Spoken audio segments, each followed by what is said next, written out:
लगता है आप बहुत ज़्यादा इंटेलिजेंट है, जिस टॉपिक के बारे में आप बात कर रहे हैं उसका पूरी तरीके से नॉलेज आपको है, फिर भी आपका पार्टनर आपको वैल्यू नहीं देता है। वही सेम बात जब कोई और बोलता है तो वो उसको बहुत ज़्यादा अप्रिसिएट करता है, यहाँ तक कि ताली भी बजा देता है, उसके लिए बहुत खुश भी हो जाता है। सेम बात जब आप करते हैं तो वो आपको सुनना ही नहीं चाहता है। वो क्या, कभी घर में भी अगर किसी भी टॉपिक पे कोई भी राय जानना हो तो आपसे पूछा तक नहीं जाता है। कोई और अगर उसके बारे में कुछ सलाह देता है, उसकी सलाह को तुरंत एक्सेप्ट कर लिया जाता है, लेकिन आपको उसके बारे में नॉलेज होते हुए भी आपके बातों को वैल्यू ही नहीं दिया जाता है। यहाँ तक कि ये प्रॉब्लम आप अपने काम के जगह पे भी फेस करते हैं। सेम बात जब आपका कोई कॉलीग कहता है जाके तो सब कोई उसके लिए ताली बजाते हैं, यहाँ तक कि उस बात के लिए उसका प्रमोशन भी हो जाता है।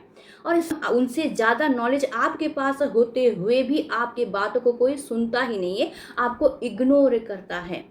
तो अगर आपको लगता है कि ये सब कुछ आपके साथ हो रहा है तो आज के वीडियो में मैं ऐसी 4 पॉइंट आपको बताने वाली हूँ। आपको एनालिसिस करना है कि क्या आप ये सब गलती कर रहे हैं जिस वजह से आपका पार्टनर आपको वैल्यू नहीं दे रहा है, आपको पूरी तरीके से एक बुर्बक इंसान समझ रहा है, खुद से बहुत ज़्यादा नीचा समझ रहा है। तो चलिए एक एक करके हम लोग जानने की कोशिश करते हैं कि एक्चुअली गलती कहाँ पे होता है। आप थोड़ा सा ध्यान दीजिएगा कि आप जब पार्टनर के साथ बात करते हैं तो क्या किसी भी चीज़ को बहुत ज़्यादा स्पीड से बोलते हैं, क्योंकि आपको उसका बहुत ज़्यादा नॉलेज है जिस वजह से आप अपने सारे नॉलेज को एक साथ बाहर निकालना चाहते हैं, बहुत ज़्यादा स्पीड से बोलते हैं, क्योंकि आपको यह डर होता है कि आप अगर स्पीड से नहीं बोलेंगे तो शायद आपका पार्टनर आपको इंटेलिजेंट नहीं समझेगा, और अगर आप बिना पॉज स्पीड से उस चीज को एक्सप्लेन करेंगे तो आपका पार्टनर आपको बहुत ज्यादा इंटेलिजेंट समझेगा और आपको वैल्यू देगा। तो ये आपका इल्यूशन है, क्योंकि जो लोग एक्चुअली नॉलेजेबल होते हैं, जिनके पास उस टॉपिक का एक्चुअल नॉलेज होता है, वो कभी भी हड़बड़ा के स्पीड से किसी भी चीज़ को एक्सप्लेन नहीं करते हैं, क्योंकि उनको पता है कि मुझे इसका प्रॉपर नॉलेज है, तो मैं जब इसके बारे में बताऊंगा तो सामने वाला इंसान समय देगा मुझे इसको सुनने के लिए। इसलिए वो अच्छी तरीके से चीज़ को एक्सप्लेन भी करते हैं, जिस वजह से वो बीच बीच में पॉज भी लेते हैं और सामने वाला इंसान वेट भी करता है उस पॉज में उनको प्रॉपरली सुनने के लिए। तो अगर आपके दिमाग में ये बैठा हुआ है कि आप अगर स्पीड से नहीं बोलेंगे तो सामने वाला इंसान आपको बेवकूफ़ समझेगा, इंटेलिजेंट नहीं समझेगा, तो आज से ही ये बंद कर दीजिए। आपको अपना बात पार्टनर के सामने ज़रूर रखना है, लेकिन आप नॉर्मली जिस तरीके से बात करते हैं आपको उसी तरीके से उसको बताना है। शांति से पेशेंस रखे, अच्छी तरीके से लॉजिक देके उसको समझाने की कोशिश करना है। ना ही आपको स्पीड से बोलना है और ना ही इस तरीके से बोलना है कि सामने वाला इंसान बीच में कुछ बोल ही ना पाए, बल्कि सबसे पहले आपको अपनी बात उसके सामने रखना है। अगर वो इंसान उसके बारे में कुछ बोलना चाहता है तो उसको भी आपको चांस देना है, समय देना है, कि ताकि वो भी अपना बात आपके सामने रख पाए। इससे आप सामने वाले इंसान को अच्छी तरीके से समझ पाएंगे और उसके अनुसार आप अपना आंसर उसको बता पाएंगे, जिससे कि आप बहुत ज़्यादा अच्छी तरीके से उस इंसान को इस बात को समझा पाएंगे, लॉजिकली एग्जाम्पल दे पाएंगे, जिसके लिए आपको समय मिल जाएगा, क्योंकि आप धीरे बोल रहे हैं, नॉर्मली बोल रहे हैं, बीच बीच में आप पॉज भी ले रहे हैं। तो सामने वाले इंसान को ये यकीन दिलाने के लिए कि आप इंटेलिजेंट है, आपको बहुत ज़्यादा स्पीड से बिल्कुल भी नहीं बोलना है, बल्कि कॉन्वर्सेशन की तरह बोलना है। आप भी बोलेंगे और सामने वाले इंसान को भी आपको स्पेस देना है उस बारे में। अगर वो कुछ भी बोलना चाहता है तो आपको उसको ध्यान से सुनना है, सुनने के बाद ही आपको अपना बात वहां पे रखना है। सेकेंड थिंग, क्या आप अपनी बात सामने वाले को मनवाने के लिए बहुत ज़्यादा कोशिश करते हैं, बहुत ज़्यादा फोर्स करते हैं। आप जिस बात को बोल रहे हैं सामने वाला इंसान अगर एक बार के लिए भी उस बात पे डिसएग्री कर देता है तो आपकी ईगो को बहुत ज़्यादा हर्ट हो जाता है, जिस वजह से आप बहुत ज़्यादा उतावले हो जाते हैं। उस इंसान को समझाने के लिए बहुत ज़्यादा फोर्स क्रिएट करते हैं, बहुत ज़्यादा प्रेशर क्रिएट करते हैं कि किसी भी तरीके से उस इंसान को समझा दें। यहाँ तक कि आप अपने वॉइस को भी अराइज कर लेते हैं, बहुत चिल्ला के या फिर बहुत जबरदस्ती उस इंसान को ये समझाने की कोशिश करते हैं कि आप जो बोल रहे हैं वही सही है, और जिसके लिए आप हजारों एग्जाम्पल देने की कोशिश करते हैं, हजारों लॉजिक दिखाने की कोशिश करते हैं, ताकि सामने वाला इंसान ये समझ जाए कि आप जो बोल रहे हैं वो सही बोल रहे हैं।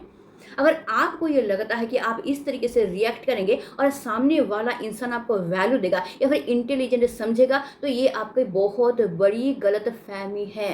क्योंकि जब आप इस तरीके से रिएक्ट करते हैं, सामने वाला इंसान अगर आपके बात से डिसएग्री करता है और आप तुरंत इस तरीके से रिएक्ट करते हैं, तो सामने वाले के पास ये सिग्नल पहुंचता है कि आपके बातों को कोई वैल्यू दे। इसके लिए आप बहुत ज्यादा तरस रहे हैं, इसका नीड आपको बहुत ज्यादा है। आप भीख मांग रहे हैं किसी भी इंसान से कि वो आपके बात को समझ जाए, जिस वजह से आप इतना ज्यादा फोर्स लगा रहे हैं उस इंसान को, उसको एक्सप्लेन करने के लिए, समझाने के लिए आप कोशिश कर रहे हैं। किसी भी तरीके से वो इंसान एक बार हाँ बोल दे, आपके साथ एग्री कर दे। आपको ये समझना है कि अपना वैल्यू दूसरों के सामने क्रिएट करने के लिए आपको खुद को एक्सप्लेन नहीं करना है, या फिर आपको खुद को सही प्रूफ करने के लिए भी फोर्स नहीं लगाना है।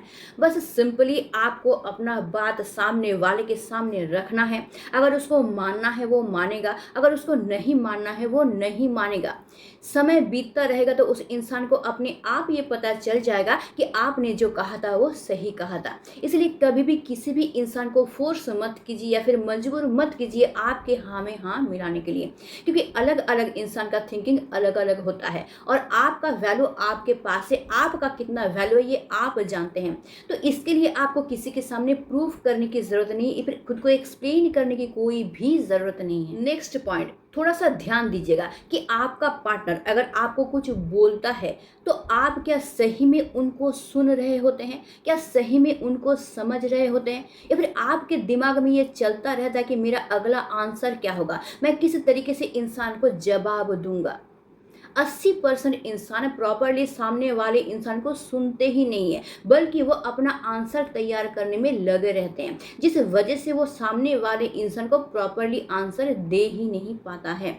इसीलिए आप जब भी अपने पार्टनर के साथ किसी भी टॉपिक पे बातचीत करें, सबसे पहले वो क्या कहना चाहता है इसको ध्यान से सुनिए, उसके आंखों में आंख मिला के उस बात को सुनिए, साथ ही साथ उसको अच्छी तरीके से समझने की कोशिश कीजिए। जब पूरी तरीके से आप समझ जाए उसके बाद ही आप उसका आंसर दीजिए। अगर इस तरीके से आप करेंगे तो सामने वाला इंसान क्या कहना चाहता है इसको जैसे आप बहुत अच्छी तरीके से समझ पाएंगे, उसके अनुसार जवाब भी आप सही तरीके से दे पाएंगे, जिस जवाब को सामने वाला इंसान नकार नहीं सकेगा। अगर आप सामने वाले इंसान के बोलने के 0.5 सेकंड से पहले ही आंसर देने की कोशिश करते हैं तो सामने वाले इंसान को ये फील होता है कि आप उसके बातों को वैल्यू ही नहीं दे रहे हैं, उसके बातों को सही से सुन ही नहीं रहे हैं, जिस वजह से उस इंसान के साथ आपका इमोशनल अटैचमेंट कट हो जाता है। इसलिए कभी भी किसी भी इंसान के साथ अगर बात करेंगे तो सबसे पहले उनके बातों को ध्यान से सुनिए, उसके बाद ही जवाब देने की कोशिश कीजिए। क्योंकि जो लोग इंटेलिजेंट होते हैं वो लोग सबसे पहले सामने वाले इंसान को सुनते हैं। इंसान को सबसे पहले सुनने का आदत डालना चाहिए, उसके बाद बोलने का। हमेशा सबके सामने अपना बात रखने की कोशिश बिल्कुल भी नहीं करनी चाहिए। इससे आप सामने वाले इंसान के सामने खुद को इंटेलिजेंट बिल्कुल भी प्रूफ नहीं कर रहे हैं, बल्कि आप ये दिखा रहे हैं कि आपको खुद को शो ऑफ करने का ज्यादा हड़बड़ी है। अगर आप चाहते हैं कि सामने वाला इंसान आपको वैल्यू दे, आपके बातों को वैल्यू दे, तो सबसे पहले आपको सामने वाले इंसान को वैल्यूडेट करना पड़ेगा, उनकी बातों को वैल्यू देना पड़ेगा, उनकी बातों को अच्छी तरीके से समझना पड़ेगा, उसके बाद ही आंसर देना पड़ेगा। तो आप देखेंगे कि सामने वाला इंसान आपके साथ इजीली कनेक्शन बना पा रहा है या फिर आपके बातों से इंप्रेस भी हो रहा है। क्योंकि दुनिया में सुनने वाले इंसान बहुत कम मिलते हैं। हर एक इंसान को जल्दी रहता है अपना बात रखने का, खुद को प्रूफ करने का, खुद को साबित करना या फिर शो ऑफ करने का।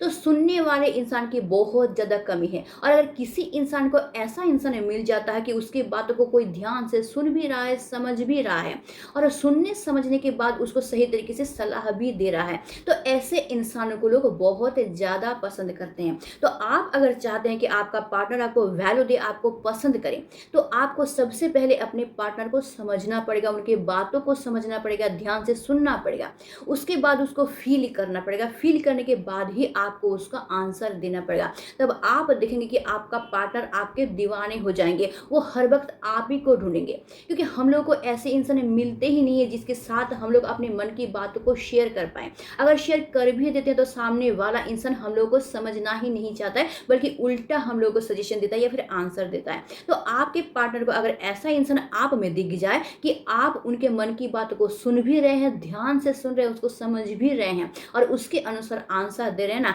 तो आपका पार्टनर आपका ना चाहते हुए भी पागलों की तरह आपके पीछे पड़ जाएगा, आपका दीवाना हो जाएगा। नेक्स्ट पॉइंट, आप ऐसे पर्सन है कि आप सबकी मदद करते हैं, सबका सुनते हैं, तुरंत सबके मैसेज का रिप्लाई करते हैं, जिसको जब भी किसी भी चीज़ की ज़रूरत है आप तुरंत उसके लिए पहुंच जाते हैं और आपको लगता है कि इससे लोग आपको वैल्यू देंगे क्योंकि आप एक अच्छे पर्सन हैं। लेकिन ये आपका बहुत बड़ा इल्यूशन है, क्योंकि मार्केट का रूल यही है कि जिस चीज़ के सप्लाई ज़्यादा होता है उसका कीमत बहुत ज़्यादा कम हो जाता है। जो चीज़ इजीली अवेलेबल होता है उस चीज़ का कीमत लोगों के सामने कम हो जाता है। तो आप अगर इजीली सबके लिए अवेलेबल हो जाएंगे, कभी भी लोग आप तक पहुंच पाएंगे, आप कभी भी किसी भी इंसान के पास तुरंत पहुंच जाएंगे बिना मेहनत के, तो आपका वैल्यू धीरे धीरे घटना शुरू हो जाएगा। आप जितना भी अच्छा पर्सन हो, जितना भी हेल्पफुल पर्सन हो, इसलिए आप जितना भी इंटेलिजेंट हो, आपका वैल्यू जितना भी हो, आप इजीली अवेलेबल होने के कारण आपका इंटेलिजेंस का भी वैल्यू लोगों के सामने कम हो जाता है, आपका भी वैल्यू कम हो जाता है, आपके बातों का भी वैल्यू कम हो जाता है, क्योंकि इंसान आपको नॉर्मली लेना शुरू कर देते हैं, जिस वजह से वो आपको वैल्यू करना ही भूल जाते हैं। बस आपको ग्रांटेड लेना शुरू कर देते हैं। उनके दिमाग में बस ये थॉट आता रहता है कि इनसे ले कैसे। जब हेल्प की ज़रूरत होती है तब आप उनको याद आते हैं, लेकिन जब हेल्प खत्म हो जाता है वो इंसान पूरी तरीके से आपको भूल जाता है। इसलिए दूसरों का हेल्प करके हमेशा अवेलेबल रह के दूसरों के सामने अच्छा बनने की कोशिश बिल्कुल मत कीजिए, क्योंकि आप जिसके लिए जितना ज़्यादा अच्छा करने जाएंगे ना, वो इंसान ही सबसे पहले आपको धोखा देगा। वो इंसान सबसे पहले अपना रूप आपको दिखा देगा और उस दिन आप इतना ज़्यादा हर्ट होंगे ना कि दुनियादारी करना आप भूल जाएंगे। तो ये 4 पॉइंट में से अगर एक भी आपके अंदर है तो आज से ही उस पर आप काम करना शुरू कर दीजिए। अगर आप ये चाहते हैं कि आपका पार्टनर आपको वैल्यू दे, तो इन सब चीज़ों को आपको आज से ही सुधारने की कोशिश करनी चाहिए। यानी कि अगर आप चाहते हैं कि आपका पार्टनर आपको पूरी तरीके से वैल्यू दे, तो सिर्फ 4 चीज़ आपको याद रखना है। आप जब बोल रहे हैं आपको स्पीडली नहीं बोलना है, आप जैसे बोलते हैं नॉर्मली बोलना है, बातों के बीच में आपको पॉज लेना है, अपना बात रखने के बाद उसको एक्सप्लेन नहीं करना है। दूसरी बात, कम्युनिकेशन करने के दौरान सामने वाले इंसान को ध्यान से सुनना है, वो क्या कहना चाहता है उसको समझना है, उसके बाद ही आपको आंसर देना है। और आपको आंसर देने के बाद उसको एक्सप्लेन करने की ज़रूरत नहीं है, बस आपको अपना ओपिनियन सामने वाले के इंसान के सामने रखना है, उसके बाद चुप हो जाना है। आप उसको क्यों कर रहे हैं, कब कर रहे हैं, किस लिए कर रहे हैं, इसके पीछे लॉजिक क्या है, ये सब बताने की ज़रूरत आपको बिल्कुल भी नहीं है। तीसरी बात, अच्छा श्रोता बनो, अच्छा वक्ता नहीं, क्योंकि जो इंसान ध्यान से किसी भी चीज़ को सुनता है वो पूरी बात का एक अच्छा कंक्लूजन निकाल पाता है, और वो कंक्लूजन जब सामने वाले इंसान के पास रखते हैं तो सामने वाला इंसान मजबूर हो जाता है उसकी बातों को मानने के लिए। फोर्थ चीज़, जो लोग चिल्ला के साबित करने की कोशिश करते कि हम इंटेलिजेंट है, दुनिया उसको कभी भी सीरियसली नहीं लेता है, बल्कि वो इंसान जो पेशेंस रख के शांति से धैर्य से कम्युनिकेशन करता है, लोग उसको ही सीरियसली लेते हैं। और खुद को कभी भी ज़बरदस्ती इंटेलिजेंट साबित करने की कोशिश मत कीजिए, बल्कि ऐसी कम्युनिकेशन बनाइए कि आपको खुद को इंटेलिजेंट साबित करने की ज़रूरत ही ना पड़े। तो आई होप आपको मैं बहुत अच्छी तरीके से समझा पाई हूँ कि पार्टनर अगर आपका और आपके बातों का वैल्यू नहीं देता है, बल्कि आपको बेवकूफ़ की तरह ट्रीट करता है, तो आपको आज से ही कौन कौन सा स्टेप फॉलो करना चाहिए और आप ज़रूर इसको अपनाएंगे और अपने लाइफ में चेंज होते हुए देखेंगे। तो अगर वीडियो अच्छा लगता है इसको एक लाइक ज़रूर करके जाना है, मुझे कमेंट करना बिल्कुल भूलना ही नहीं है, वीडियो को हाइप करना भी नहीं भूलना है। और अगर आप नया है मेरे चैनल को ज़रूर सब्सक्राइब करके रख लेना, ताकि तुम्हारी लाइफ का हर एक प्रॉब्लम मैं सॉल्व कर सकूं। तो आज के लिए बस इतना ही। Stay tuned, bye.